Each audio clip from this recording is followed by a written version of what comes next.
தமிழகத்தில்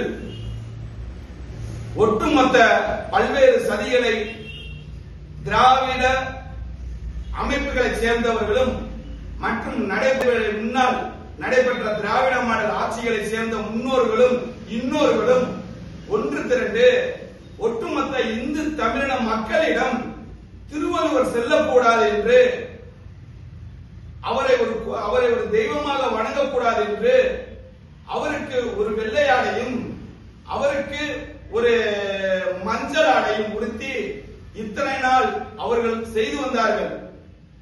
ஆனால் உண்மையான வரலாறுகள் மறைக்கப்பட்டுள்ளது. அவர் காவி உடை உடுத்தி தான் இருந்தார்கள்.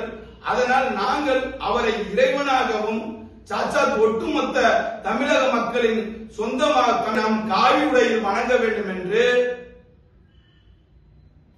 வைகோ அவர்களுக்கு எச்சரிக்கை மணி அடிக்க உள்ளோம்.